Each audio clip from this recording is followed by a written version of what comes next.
We need not remind you of your lawful duty to act on these matters as insisted, or nor of the consequences if you knowingly neglected your duty. USC 18-2382, 18-2071, 18-2076, 42-1983, 42-1985, 42-1986.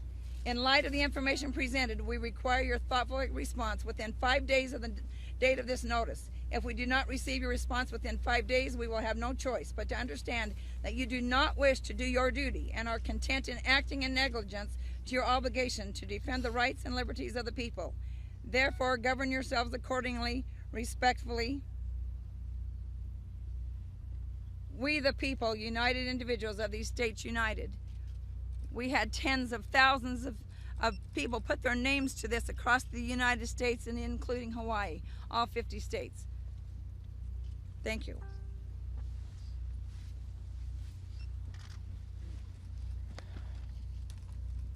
As you may know, Dwight and Stephen Hammond are being forced to report to prison today for a crime they did not commit, and they've been put twice in jeopardy for. They've already served prison time for this already, and now they're being forced to go back again. They are a good ranching family that ranches not but just a few miles from here. And myself and many others for weeks on end put all the energy we possibly could to try to keep them from having to go into this prison. And we feel that we have exhausted all prudent measures and have been ignored. And it has been left to us to decide whether we allow these things to go on or whether we make a stand so they will not happen to other people across this country, so they will not come into our homes and take away our rights, and they will not come into our children's home and take away their rights. And I have a request for the media, and that is to do what our elected representatives would not do, to look into the Hammond case, to find out that the Hammonds did not commit the crimes that they are accused of, and to find that the Hammonds have been, their human rights have been violated in many ways, and seek for justice in these matters. With that, I'll turn the time over to Lavoy Finnegum for a few words, and I thank you for your time. Mr. Bundy, before you do that, can we ask you whether you've got the support of the Hammonds?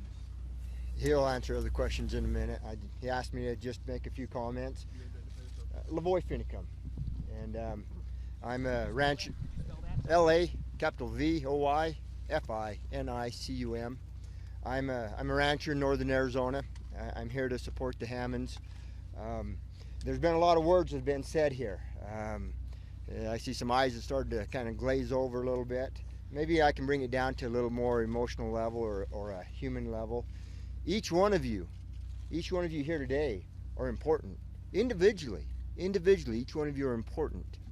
Not collectively, we're talking about you as an individual, as a human being. The Hammond family are human beings. They're individuals. They have loved ones. They have children, grandchildren. You know, this is real. This affects real lives. And so that's why we're here today. And if our federal government would have abided by the Constitution, the supreme law of the land, we would have never have gotten here. And so let me just kind of come to a simple level of why this is so bad at the federal level. Our founding fathers had escaped from tyranny. They believed in freedom. And so when they set up our government, they separated the powers, didn't they? And we all know what they are: executive, legislative, and judicial branches. We know those three branches of power. Well, what has happened to 1/3 of our landmass? Do you know that the federal government owns and controls 1/3 of this nation? Let me put that in perspective. You need to put in the country of Germany, and put in France, Spain, Portugal, Italy, and better throw in Great Britain too. And then you're getting about the same landmass as what the federal government says that they own and control. And they say they have complete legislative power whatsoever. They have taken it to the Supreme Court. Supreme Court has upheld it. Yes, they have complete power whatsoever over 1/3 of this nation. Now, let me explain it simply as I can, as I try to stumble over my words here, is that for myself as a rancher, my ranch is in northern Arizona, a bureaucrat behind a desk can write a statute regarding me, my ranch. It has the force and effect of law. This bureaucrat is not accountable to me. We have not elected him there. Now, if I get contrary to that statute, there's a federal ranger with a gun that can enforce that. And if it goes from there, I am brought into a federal court. Neither the law enforcement, the federal ranger, has been elected by us, the people here. They are not under the power of the recall. Neither the bureaucrat that wrote the statute, neither the law enforcement that enforces it, and now I am hauled into a federal court. All three branches of power under one head with no representation. Did we not, as Americans, face this issue some 200 years ago? Don't we remember that phrase? Taxation without representation. So now here we are, control without representation. 1/3 of our landmass. It's an empire within our own country. Unaccountable, unelected. The real power is in the bureaucracies. And so that's kind of the simple part of it. You know, it's about family. It's about my family. It's about the Hammond family. I've spoken to many ranchers in Utah, in Nevada, in Arizona. And they are all feeling the same thing. They're all feeling this oppression that is coming down upon them. Their livelihood is threatened, being taken away. Their ranchers are being regulated out of business. And so this is real. These families are real. They're not trying to cause problems. They're food producers. They help make our country self-reliant, free, independent. Do you realize that you have to go back to about 1955 to get as low as the mother head count as we have right now in the United States? Have any of you ate a steak lately? Do you know the price of that? That goes way up. You know, if we had more demand, if we had more production, we would ship out more, we would feed more, we would be self-reliant as a country. These are good people. They produce, they add to our country. They do not take it away. I want to say one more thing about here, what we're doing. Every one of you that says this is an occupation until their demands are met, you misunderstand. We're not making demands. We're not making demands. We're here to work. These buildings here belong to Harney County. These are Harney County public lands, the state of Oregon. This is theirs. This is their land. This is their state. It's theirs. And so we've come here to work. We've not come here to sit as children and stamp our feet and demand that certain things are met. We're going to go to work. We're going to try to help restore these ranchers that have lost their ranches back to them. We're going to legally go to the records. We're going to search out these ranchers. Over 100 ranchers have lost their ranches here in this very area, in this very county, have been pushed off. We would like to see them return to their ranches, ranch again, log again, live again as free people. And so we're here to try to help that happen. We're going to go to work. We're not going to just sit down here and twiddle our thumbs. We've got a lot to do, and I appreciate you being here. I'm just a simple hick, and doing the best I can. And I love this country. I love my kids. I love my wife. I love my family. And if we lose freedom, what shall they do? I want my children to experience real freedom, breathe free air, and I thank you. Mr. Bundy, you have time for any questions? I'll answer a few questions. What do you make of it that there hasn't been law enforcement here? Have they been in touch with you? Indirectly, They've been indirectly in touch? yes. What does that mean? It means that they have reached out to individuals that we are closely affiliated with and have give messages to us What are those messages? that they intend not to come upon us. Have you heard anything from the Hammond family in regards to your statements here about them today? Well, I just made them, so no. Well, I mean, did you contact them in advance of the statements to see where they feel about it? My relationship to the Hammonds has been about 8 weeks ago. I came to Burns and I met with them many times in their homes. I watched them in tears multiple times as a 74-year-old man covers his head and cries and asks, how can this happen to another individual? I love the Hammonds. I can sympathize with them. I can empathize with them. And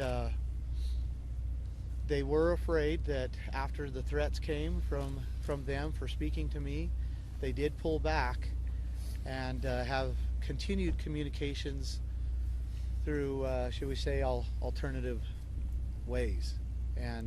But I have not spoken to them in several days. How long do you plan to be here? And have you, in a sense, already made the statement? Excuse me? How long do you plan to be here? And have you, in a sense, already made a statement? We definitely have made a statement, but statements are not good enough. We intend on going to work and assisting the people of Harney County in claiming their rights, using their rights as free people.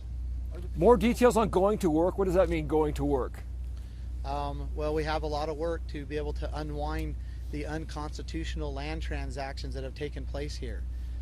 We also have a lot of work to unwind the claims that the federal government has upon this land. And we have teams that are going to be doing that. We have very specific plans that we are going to take place. And we have a defense mechanism that allows us to do this while we are here. What about the people that work in the center downtown? You know, I assume that there was employees at this wildlife refuge. Are they going to be part of your plan? Are you welcoming them in, or have you guys? We haven't been in contact with any of them. What would you say to people who say that this group is breaking the law? I would say go to the Constitution, take the time to study it, and find out what is lawful and what is not. Is there anything that would make you say, okay, we can end this and go home now? I wouldn't say words would do it. I would say action would. And that would be for the federal government to remove its unconstitutional presence here in the county. So you want the federal government to give up this wildlife refuge, give it back to ranchers? Is that the demand? I want the federal government to abide by the Constitution of the United States.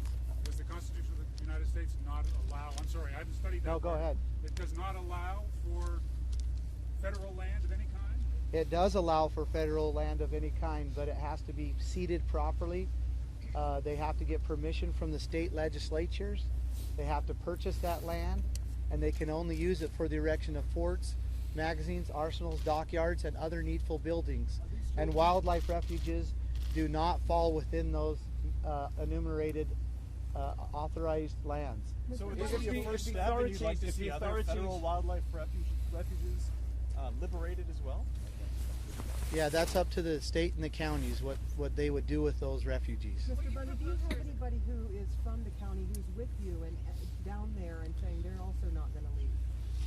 No, not with us here, the staying, because their homes are much more comfortable than that. If the authorities try to remove you forcibly, how far are you willing to take this in the defence of your cause? We do not believe that they will do that.